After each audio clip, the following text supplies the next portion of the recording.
Hi there, and welcome to another edition of the Premier Investments in Wealth Management Financial Program. My name is Doug Wagner. I'm your host, and I'll introduce you to the other three gentlemen at the table with me. But before we do that, what I'd like to do is invite you to use your phone, your tablet, or maybe even your lap or desktop, and open up your favorite browser, go to premieriwm.com, click Get Started, and then just answer a few questions. Do you know if you're ready for retirement? Well, if you're like most people, you probably don't, but you can get ready for retirement. It's just as quick as that. They'll provide for you at Premier Investments in Wealth Management a one-page Premier Vision document and an opportunity to sit down with one of their professional wealth advisors. No obligation, no fee necessary for that first meeting. Just go to premieriwm.com, click Get Started, and answer those questions. It's important that you're ready for retirement now, maybe more than ever. And it doesn't matter whether you're 35 or 55, or maybe you're looking at distribution time and you're 65. You need to have professionals who are with you that can help you make sure that you're getting things done the way that you need to and the way that you want to so that you can live the life you deserve. PremierIWM.com. for Premier Investments in Wealth Management, named to Forbes 2025 Best in State Wealth Management Teams. 800-383-6590 if you want to make that phone call and make an appointment. Introducing in the middle of the pack is a wealth advisor with over 30 years of experience in the investment industry, Jonas Everett. How are you doing? Great, Doug. How are you, sir? Doing well. Thanks very much. Good to see you again. Another show with Dr. Casey Mushrush. He's a wealth advisor and accredited investment fiduciary, certified financial planner professional with over 10 years of experience in the investment industry and one of the biggest growing families you're going to find. Casey, good to see you again. Well, you must have seen us out on a walk with our cat again here recently, then. That's what that sounds like. The walking cat. That is awesome. What do you have, 5? 5 kids. 2 kids. You had a basketball team. Yeah, exactly. He's working on the baseball team. Well, I was going to say, you're only a couple short of an infield. Yeah. The other voice you heard. I've done in 3 years. I know you. President of Wealth You got to Advisor. have goals, Roger. I mean, this is the... I haven't seen any doctor's appointments on the calendar. So once I see doctor's appointment, Eric, I know, hey, we got another bun in the oven. We're growing the Premier family here. That's Roger Abel. He's president of Wealth Advisor, Premier Investments in Wealth Management, an accredited investment fiduciary as well, with over 22 years of experience in the investment industry. He is the big kahuna, Roger Abel. I love the intro gets different every I was time. going to say, I don't know that I've seen that one yet. Well, The Jaws 50th Well, I thought it was anniversary. the Jaws. Exactly, I know. Way to go, Doug. That was great. Oh, my goodness. PremierIWM.com is the website. You can download their guide they have. It's called Navigating the Road to Financial Freedom. Really cool website. They have lots of downloadable and really, really good stuff out there. So us in here, me and Jonas are probably the oldest. We're in our 50s. The other two here are significantly younger than we are. Probably. Well, I mean, we are the only ones. in our 50s. discretionary. Like, That's how math works. Probably. It's so funny because the more information we get, it seems like the more information we get, the more sort of tech savvy and media savvy we become. Would you agree or disagree, Roger Abel, that people who are younger are more interested in investing than they have been at any time in the past? 100%. Okay. I think there's 2 reasons for it. I don't even know if this is in the outline, but I do believe young people are more interested. I think, one, the younger generation, let's say under 30, when I say younger, under 30, their parents have taught them the value of investing, meaning they've taught them you need to do a Roth IRA, you need to max your 401k out, you have to save money if you're going to retire. Unfortunately, for most of the people that are under 30, their parents had nobody to teach them because their grandparents had a pension. And what's likely happening is we have this generation of people that are woefully underprepared for retirement, and they're trying to teach their kids, please don't make the same mistake that I did, start early. So that's one. Yeah. They're being guided. Okay. We use the term Roth IRA. We throw this around like it's been around forever. It's been around since the late 90s. So unless you were an earlier adopter and saw the value in this, you probably waited 10 years before you did anything. Okay. So one, they're being coached. But two, I think COVID changed the game for a lot of people Okay. because they were at home. They didn't have anything to do. Gambling everywhere was shut down. Mhm. So guess what the stock market became? Their entertainment. They thought it was okay to day trade. And whether that's healthy or profitable or not, that's up for debate. But what it did, to your point, it got an entire faction of people interested in investing. I would have parents call me up, hey, my son or daughter, they want to buy this stock. What do you think? I said, if they're willing to light it on fire, sure, whatever they want to do. I said, what's the worst case scenario? They lose it all at 17. They have a lifetime to get back into it, but it's going to be a learning lesson. Right. I almost equate it to this. Right now in college athletics, it's all about the NIL money. We'd agree, right? Everything is about NIL. And somebody told me, they're like, man, this is so bad for these kids. Just get all this money when you're 18. And I said, I actually don't think so. I think it's a super, super positive. Because one of two things are going to happen. One, they're going to set themselves up for life, which they never could have done before. Right. Right? You're a top 100 basketball high school player in the country.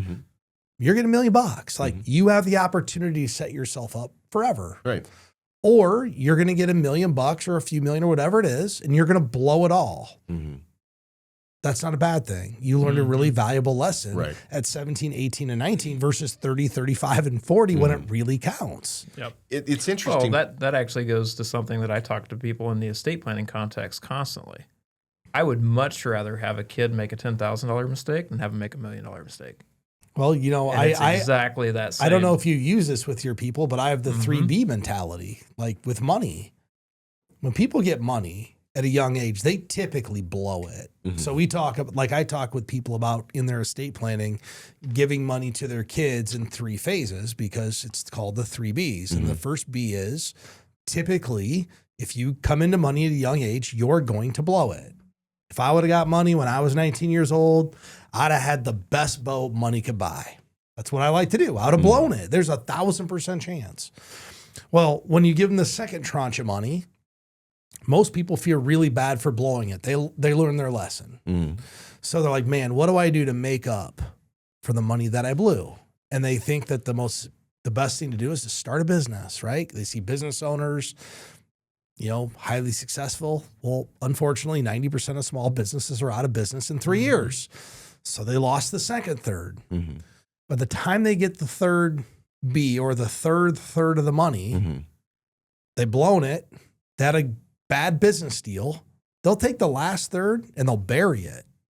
They won't spend it. They're like, I'm not going to make mistake 1 or mistake 2. Yeah. And I think that's something that's overlooked. And I think you were alluding to, Casey, that, if you give people money in phases of life, it's much better than giving it all to them at one time. And the last third, if anybody wants my opinion, should go to your kids at 53. When they're 53. You want to know why? Why? There's math behind them. That's my estate. Just like Casey, a random- full disclosure, not my estate planning attorney. But my estate planning attorney goes, why 53? I go, well, about 6 months ago, we did a podcast. And people make their very best financial decisions at 53 years old. So that was reason 1. Reason 2 is if I pass away when my kids are 18, and 1/3 of the money has to sit there for 35 years, it's going to be virtually impossible to mess it up at 53. Like they're going to have to try to mess it up because remember, if there was $1 million, we got 35 years of growth on $1 million now. So I'm not letting them spend that money. Jonas, I want to go sort of off topic, but it's something where I think there's a lot of people that they're afraid. We know now that there are fewer people, younger people having babies. They're getting married later in life. They're buying their first house. I just heard the average age of purchasing their first house now is at 42 years old. It's up. It was 38 like 6 months ago. I know. And people are pushing things off and pushing things back because of the negativity that they have seen since they started. I mean, for these people in their 40s, how many different market dips have they seen? How many apocalypse du jour? But it's something getting them so that when you do get them in the office, is say, hey, you know what? there's a way to mitigate all these things that you have. People in their 40s. Mm-hmm. Yeah, they have a lot of wisdom. You look at they lived through the tech bubble burst, and then 2008 there was a mortgage crisis. Maybe they were affected on the east and west coast. Maybe they lost their home, and then so they've been through quite a bit. But the advantage that they have, and Roger kind of touched on this, all that wisdom. There's money backing that wisdom. They're in their 40s. They're in their peak earning years right now. And you mentioned it on another show, Doug, about catch-up provisions and catch-up contributions. And I love what Roger said earlier, that it's all about your savings rate. If you're in your 40s and you're making a decent income, if you have a better savings rate than your coworker, you will be more financially successful than your coworker when you both retire the same day 20 years later. Yeah. Think about that. One thing. That's all Roger said. One thing is the savings rate. That's all that matters. And here's what's ironic. Your savings rate is not your 401k, like match, like those things aren't how you determine your savings rate. Like people think, well, I can only put 23,000 into my 401k. That's what I have to do. Well, if you're making 600,000, you only put 23,000 a year away, you're underprepared. Your savings rate is determined by the financial advisor that a Casey would do, or I would do, or Jonas would do. That's how you determine your savings rate. Not what some IRS guideline tells you can do. Right. Well, you're talking about what is the maximum you can put into this plan type. Right. Not necessarily the maximum that we need to be actually setting aside. Remember, we're privy to the information of what people need to do. Most people hear, well, if I put 6% away, my company gives me 3%. They believe inherently that is the savings rate that's going to make them successful. Because why wouldn't they tell me to put in more if I need to? They will not tell you to do that. You have to determine your own savings rate and figure out what that number is in concert with your goals and values 15, 20, 30, 40 years down the line and get it right. There are a lot of people, though, Casey, that are leaving money on the table, though, because they're not maxing out their different accounts, whether it's, say, their 401k or 403b, and the match that goes along with them, let alone the other stuff we're talking about.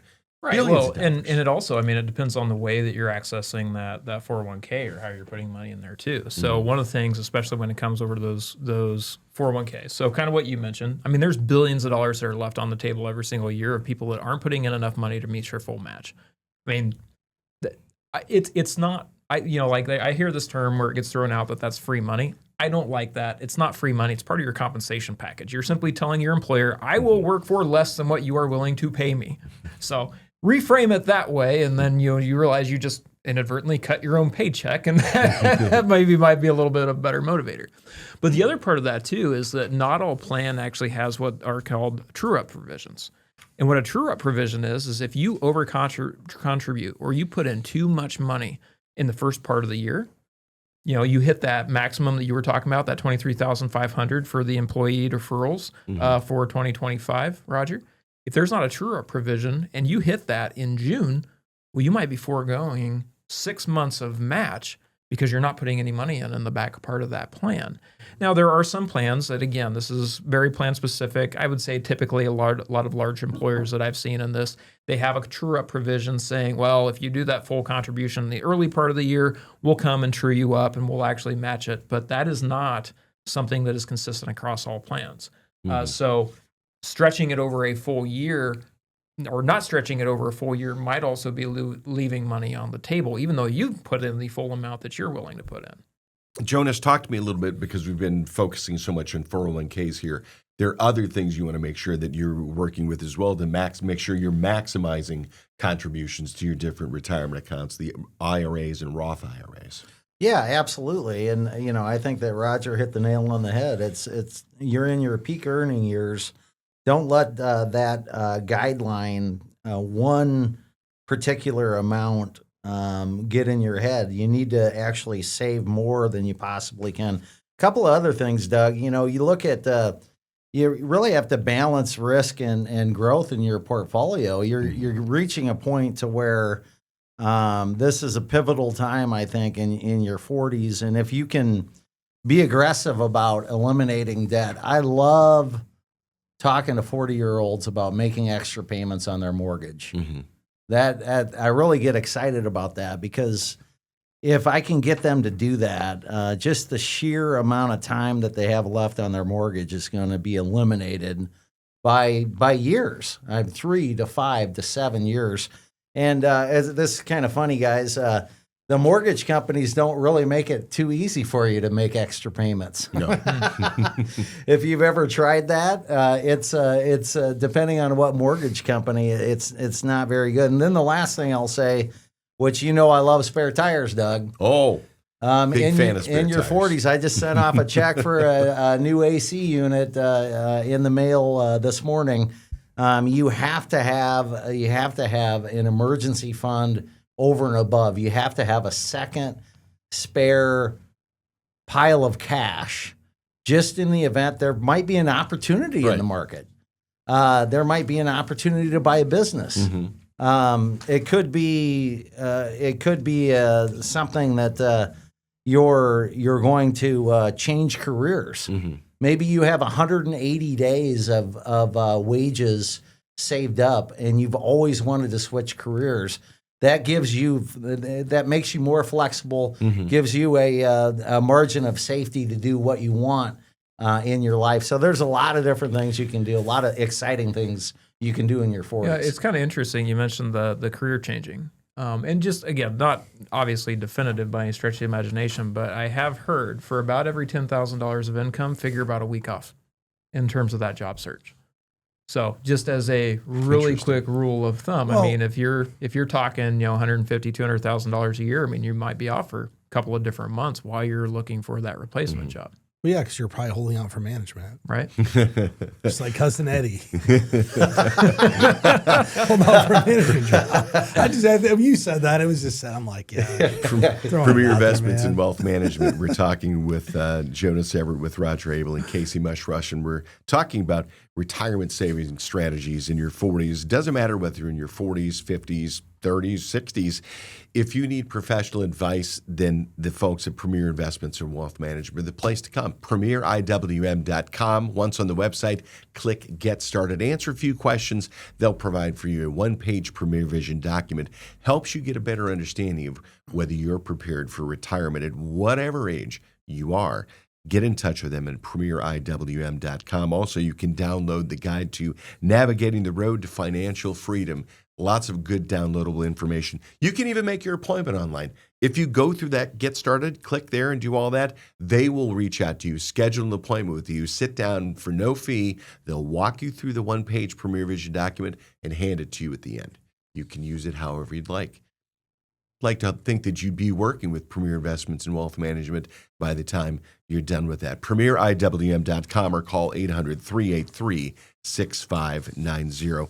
Roger Abel, let's go back to you here real quick. Jonas hit on something a little bit earlier. You talked about the importance and say, hey, I'd love to talk to people about paying a little bit extra on that mortgage. If you're in your 40s and you have the opportunity to start paying down some of the higher interest things you might have accumulated when you were a little younger, maybe spending a little less frugally than you are now, it's a really good time to do that. In your 40s, you can put together a plan to get your debt paid off by the time you retire. And what a debt-free retirement really is, it's less risk. Debt is risk. It's no different than stock market investing. Debt is risk. What if I lose my job and now I can't pay my debt? It's a level of risk. And if people started to quantify their house payment, some people, they're 50, they take out a 30-year loan, right? So you're going to pay this till you're 80. Well, if you borrow $500,000, the principal, interest, and taxes on $500,000, close to $5,000. How much money does somebody have to have saved up to generate $5,000 of monthly income? Probably in the neighborhood of $1 million to $1.5 million extra just to generate that income. So if you could pay that off, it's actually less money you have to have saved. I get the question all the time. Well, how do I compare to my peers? How am I doing? Well, it's irrelevant.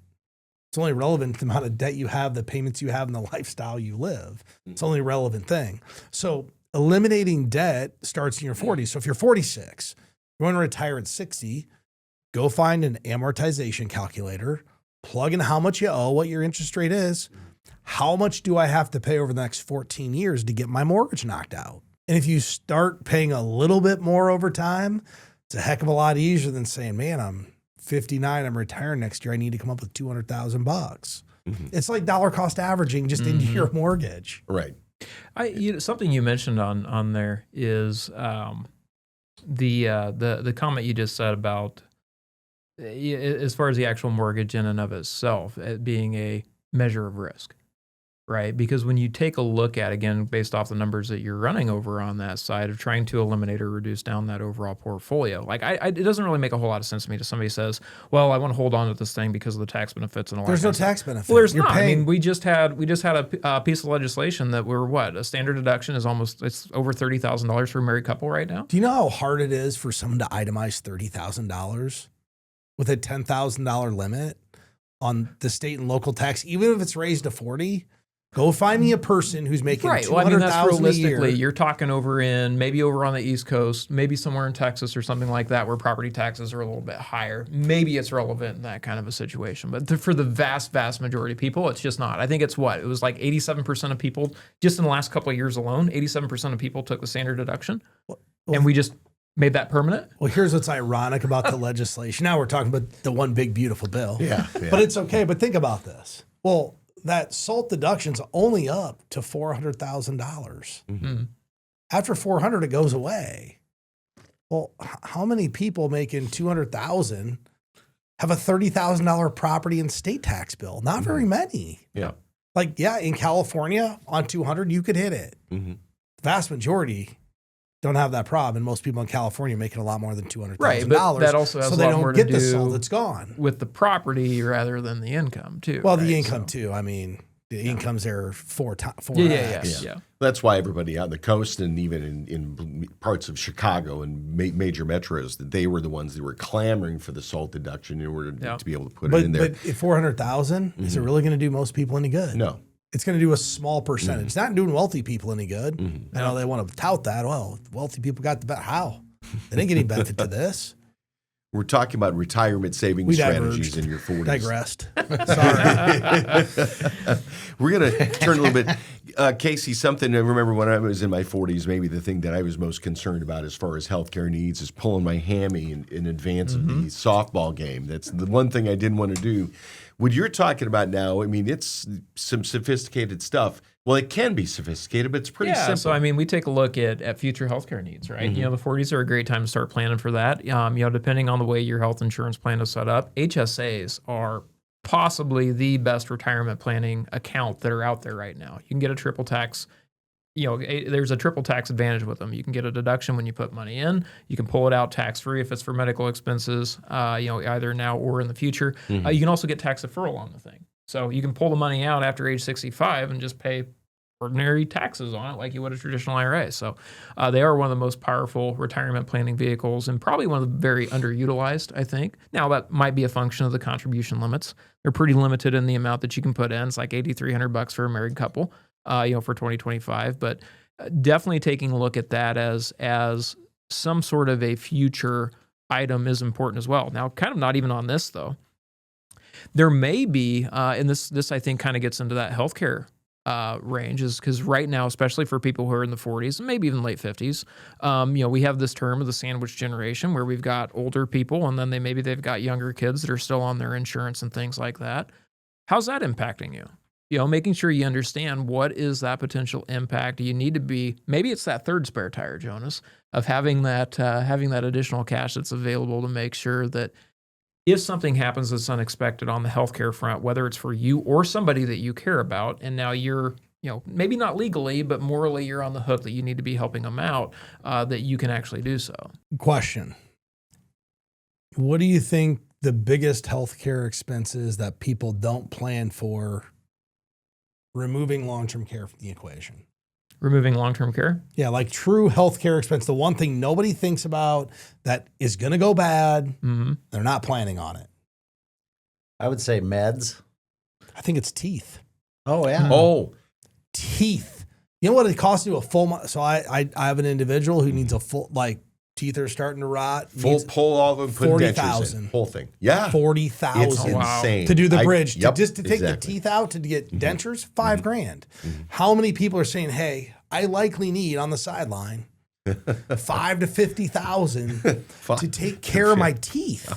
Is They his don't. dentist Yukon Cornelius? Is he putting No, the dude, if you have silver and gold teeth in? Trust me, no, it's not. Like, No. this stuff's to do Yeah. a bridge like $5,000. I know. It's I've got crazy. somebody I know the exact same thing, Yeah. and it just blew them away, and they were just like, "I don't know what I'm going to do now because that's not anything that they ever envisioned." Didn't buy it. Well, number one, the dental plan you can buy doesn't cover Right. that Yep. much. Yep. Right. Medicare doesn't cover it. So it's, in my opinion, it's like this giant hole out there Yeah. that nobody's thinking about.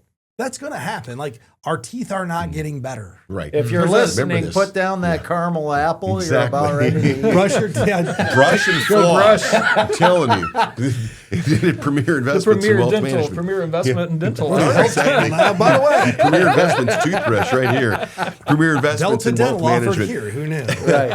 Named to Forbes 2025 Best in State Wealth Management Teams. Go to premieriwm.com, click Get Started, and you can start answering the questions about whether you're ready to retire. They'll provide for you a one-page Premier Vision document and an appointment, free, no obligation consultation, won't charge you a cent. They'll walk you through it, and they'll hand it to you as you walk out the door.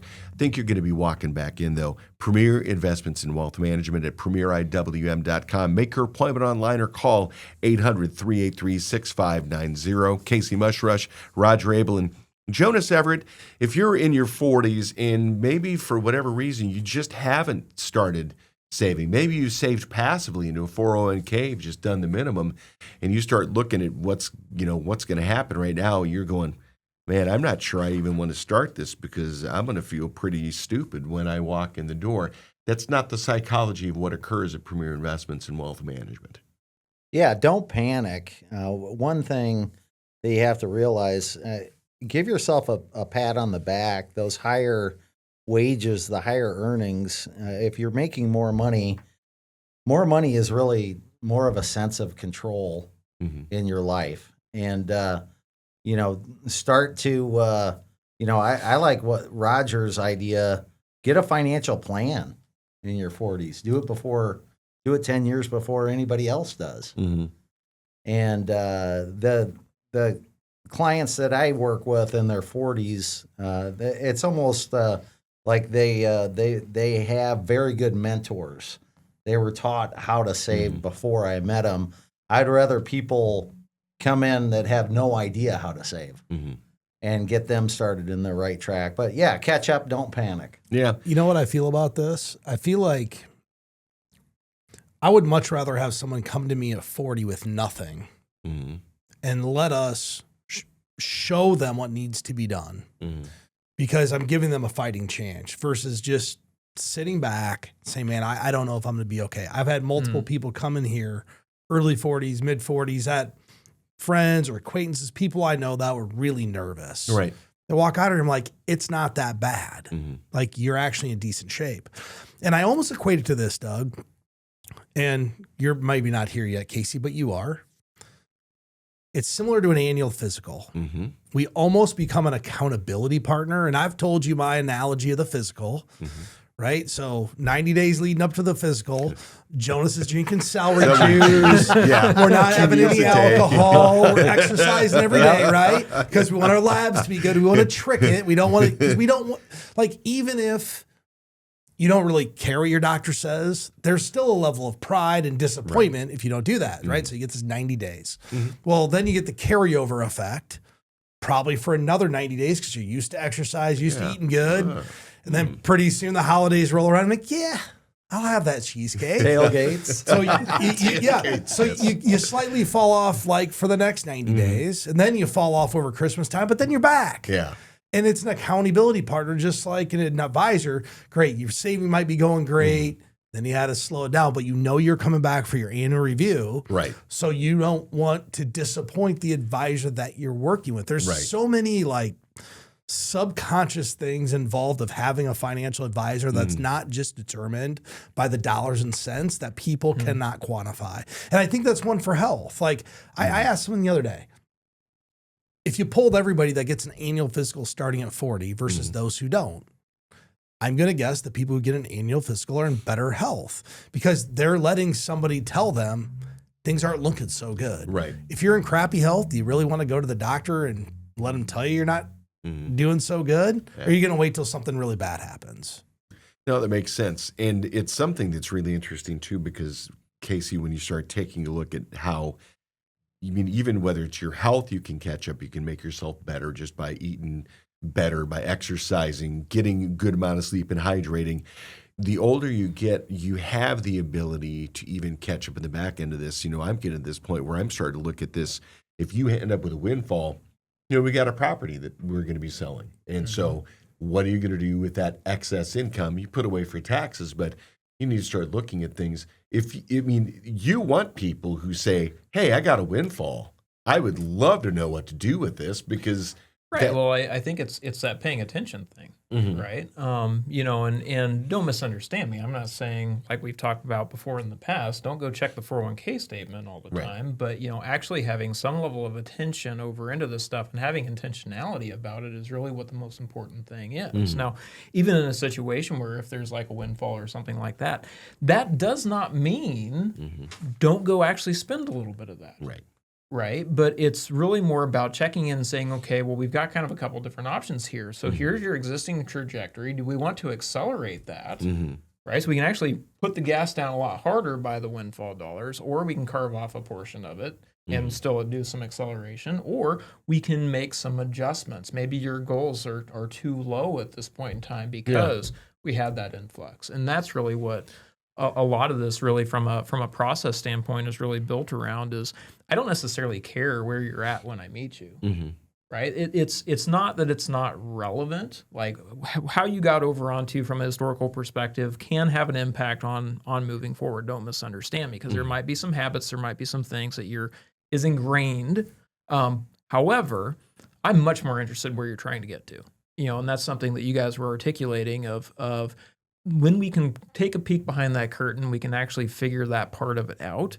And we know exactly here's the steps that you need to take. It just brings that level of clarity, which is really a huge matter of peace of mind for the people that we work with.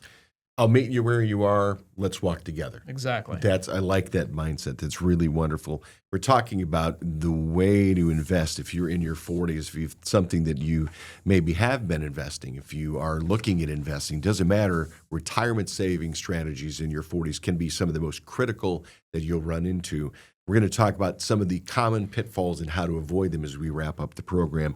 Roger, the one thing that people don't want to do is run out of money. They don't want to get to the point where they outlive their money. How is that avoidable? How can we manage that? It's really simple. Budget, distribution strategy, financial plan. Those are the three key components of it. I've had people come in this office and I just say, the first question as we go through this retirement planning, if someone's retiring, what are you planning on spending? If the answer is, I don't know, that's a problem. Because they don't know what they're spending. And I've said this a lot. You can afford to make a money mistake while you're gainfully employed. Once you're retired, a money mistake can be absolutely catastrophic. How are you going to recover? If you buy something you can't afford and you're 52, well, great. You work a couple extra years. If you're 68 and you don't know where your money's going and you don't have any clue, you're going to run out of money. It's easy to do. I've watched people have lots of money and they've spent it all. It's because they're not used to having access to lots of money. When you're working, you're not 59 and a half, you don't have access to this. But all of a sudden, the piggy bank's open for business.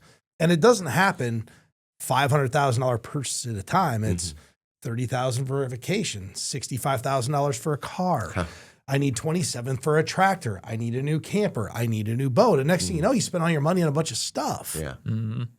How did it happen? Very slowly, but then at the end it happened. And then all at once. It's exactly the Very same slowly way. and then all at once. You can lose your wealth exactly the same way you gained it. Right.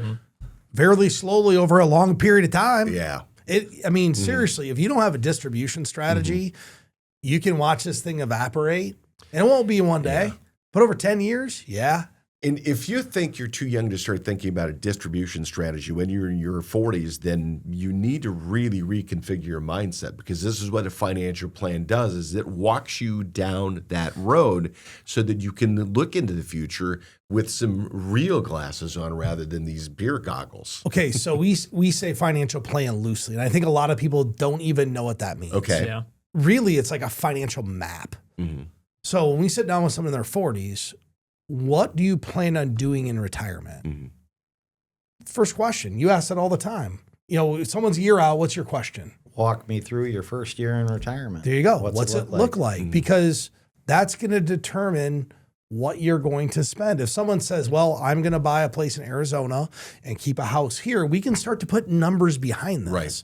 But if you just say, well, I'm going to just spend what I spend now, well, that's not a plan. Mm-hmm. That's a guideline. Yeah. That's okay. But the more you can dial it in and envision what it looks like, the better an individual outcome is going to be. And there are people who are 48 years old that know exactly what they want to do in retirement right now. They do. Hey, I'm going to move to Florida. I'm going to fish every day. Okay, let's figure out what a boat costs, insurance, housing, and let's start planning for it today versus Teeth. 12 teeth. Yeah, teeth. It really Exactly. teeth. Yeah, it's all about. So you're real quick. I just thought of this, but I think this is impactful for people in their 40s. We're talking about saving as much money as possible. Right. Actually, if you're in your 40s, you should try figuring out how many different sources of income can I have in retirement. Yeah. Because he or she that has the most sources of income in retirement wins the financial game, wins the financial independence game. So, and I just thought about that with the overestimating Social Security payments. Expect delays on that. I mean, that's like traveling to Chicago, flying to Chicago to get your connecting flight, and you're going to North Carolina, and there's storms in Chicago. Yeah. There's storms in North Carolina. That's the Social Security system right now. But look at how many different sources of income can I have at retirement, along with saving that money. Yeah, and along with whatever is 401k, IRA, Roth IRA, maybe you got a gig economy, maybe you're developing a skill that, metalworking or something like that. I was talking to somebody the other day who was trying to figure out the whole Social Security thing, which you can do at ssa.gov. And then they also work with you at Premier Investments and Wealth Management to make sure that you have that as part of it as well. Years ago, back in the 90s, I remember the old saw. I had a boss who worked in the financial business, and he said, there are more people today who believe in space aliens than believe that they will get their Social Security check when it's time for that to come. Yeah, they're going to get a Social Security check. Maybe not what they're planning on. They're getting it. Exactly. One way, shape, or form. We just don't know what it's going to look like. Exactly. But I do think that's well, but I also think that is something that, especially right now, and I have this conversation, if you're in your 40s, you can run a plan without it. And I do that for people not infrequently. I'll run it. I'll say, look, it's probably going to be there. Statistically and in all likelihood, it's going to be there in one way, shape, or form. However, because of how you feel and because of the way the math works, we're going to run underneath a significantly reduced benefit. And I don't know what that looks like in 5 years. Why let do alone it's in another. 22%. They release it every single year. 22% across the board cut shores everything up. That's right. law. Assuming law doesn't change, right? Yeah. And it likely will. Right. So I'll throw the conspiracy theory out. Is it ironic if you're under 35, you may or may not have ever received a Social Security statement in the mail? Is it ironic that you haven't? Yeah. Well, or is it intentional? If you reduce a benefit 30% and you don't know what the benefit is, well, that's just a function of the 2015 Omnibus Budget Act when they switched over to the allotment. I'm just saying. But seriously, though, if you ask a 35-year-old, what's your estimated Social Security benefit? I have no idea. So if you reduce a benefit 30%, are you disappointed? Still going to wake up and be like, wait, I get $2,200 a month? Even though it's supposed to be $3,100, you didn't even know. Yeah. I think it's ironic that those statements don't come out. I don't think it has a whole lot to do with budgeting. I think it has a whole lot to do with if somebody doesn't know what their benefit is, it's a lot easier to change it. We've got three things left to hit before we leave the program here, Premier Investments in Wealth Management. It is a 2025 named Best in State Wealth Management firm in the state of Iowa by our friends at Forbes. You can check that out at Forbes.com. But I encourage you to go to PremierIWM.com. Lots of downloadable material, including a lot of the stuff that we're talking about here with Casey Mushrush, Roger Abel, and Jonas Everett, talking about people who ignore things that are going on, ignoring inflation and taxes and the eroding effect that it has. It's something that the computer program that you work with people and that you run everything through, that really does take that into account in a way that if you're doing it on your own, you may not take that into account. Yeah, Doug, let me ask you, if something's gone up 23% the last 2 years, is that a lot? Oh, yeah. That's very much a lot. That's groceries. That's I know. food. I know. You have to eat in your 40s. So, yeah, a lot of these things. I'm going to kick this over to Casey. You know, I know this just blows me away that, you know, in your 40s, the customers that I meet, only half of them have gotten a will and a guardianship. They have kids. And what do you think people in their 40s are doing? Why is that on the back burner? Why isn't that first to get your planning done? Well, I think it's the same reason why people don't get the financial plans if you want to get down to it. You know, ironically, and if you look at the various different numbers, so cares.com is a really good resource on that. There's several different estate planning groups that have looked at this too. But if you look at basically the number of people that get some sort of a financial plan, it's about 40% of the population, right? If you go and you look at the number of people who have a will or some sort of an estate plan put in place, it's about 40% of the population. Now, what I have never been able to figure out, how much overlap do you think there is between those two? 80+% I would suspect it's very, very high, right? I got a question. Do you think the increase in the estate tax exemption to $15 million, do you think that number in general makes people, when they hear the word estate planning, mean it's not for me? Like they only think it's for people with $15 million or more? I mean, possibly. Because I think people see estate planning. They see that and they, oh, well, the exemption is $15 million, so I don't have to worry about it because I don't have $15 million. Right. They don't think it's for them, and we know it's for everybody. And here's the other question. Maybe you can research this for a future show. That was under $1 million in 2000. $650,000 in 1998 was the estate tax exemption. Was estate planning more embraced then than it is now? And that would maybe help determine whether people are looking at that number saying, this is I need to do or this I don't need to do. Because I think when people hear estate planning, they think this is for rich people. And I don't have $15 million, so why do I need to do this? I'd agree. Yeah. No, and I think that's true in terms of financial planning as well. You know, it's for rich people. It's not for me. I think that you see that, and again, I think there's probably that correlation that goes over along there. Now, again, to your point, it's not about necessarily the amount of zeros that are in that bank statement. It's about being prepared and actually knowing what's going on. Yeah, we both know that. My opinion is everybody needs an estate plan. Because whether you know got it or an not. estate. Everybody has one. Like, Like regardless of whether or not figure it out, whether you've got one written down or not, it's whether it's the one you want. Yeah, you right. either you have an estate plan. It's whether you make the determination or the state legislature did. Right. Jonas, we're going to go back to this concept of people. You like to say set it and forget it, but the thing is that you can only forget it for so long. It's something that when you work with people, especially in their 40s, things can be really active during that time, and so it may need to be revisited a little bit more often than in other times of their lives as far as the kind of money that they have available to them, their lifestyle investments versus their future investments in their children, their retirement, and whatever their dreams are. Really, the value of being accountable to a financial advisor, and I think people forget. I forget all the time. There's road construction on my favorite way to work. And every day I forget about the same road construction, and it's always been there every day, but that's the same way I go to work. And I've been going to work there every day. But I always forget. But the signs are my validation. They're my validation that I need to take the detour. And, you know, that's what a financial advisor, any professional, doctor, attorney, lawyer that you're working with, it gives you validation. And, they're professionals. They can also give you advice. We're in the advice business, but Right. so you don't take a wrong turn. On the plus side, one of these days you're going to be right. You're going to smooth go right through, Well, right? Exactly. I'm You just gotta get not early. thinking every time I'm just not thinking because that's my way. That's my way to work. I'm trying to figure out how you get to work and where the construction's at. You're not thinking of the bypass, clearly. It's across Boyce and across the interstate. Yeah, That's I know my what he's favorite. talking about now. He's like, 'Cause "Hey, that's my coffee shop across the interstate. So That's funny. So how do Where's you your coffee shop? got to go way across, out Where do you go? across Boyce and across the across interstate. the overpass. Across The overpass. Oh, you go Yeah. that back Yeah. way? Yeah. Yeah.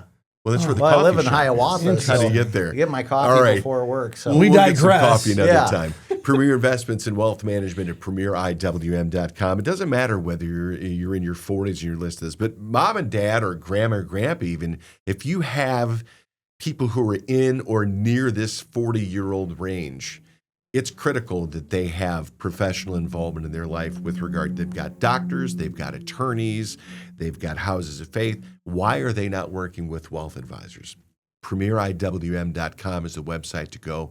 Have them click Get Started and then answer a few questions. They get a one-page Premier Vision document, one page, and they get to keep that after they sit down and talk things over with a financial advisor. And I think that they're going to benefit from it.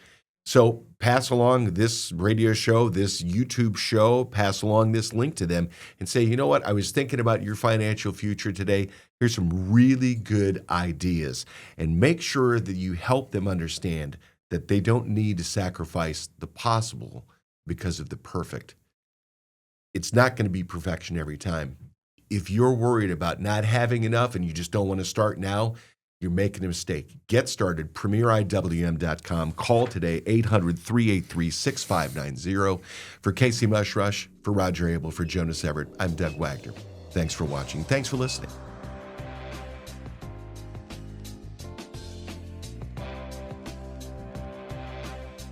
The opinions voiced in this show are for general information purposes only and are not intended to provide specific advice or recommendations for any individual. To determine which investments may be appropriate for you, consult with your attorney, accountant, and financial or tax advisor prior to investing. Premier Investments in Wealth Management and LPL Financial do not provide specific individualized tax or legal advice. We suggest that you discuss your specific situation with a qualified tax or legal advisor. Economic forecasts set forth may not develop as predicted, and there can be no guarantee that strategies promoted will be successful. All performance referenced is historical and is not a guarantee of future results. All indices are unmanaged and cannot be invested into directly. There is no assurance that the techniques and strategies discussed are suitable for all investors or will yield positive outcomes. The purchase of certain securities may be required to affect some of the strategies.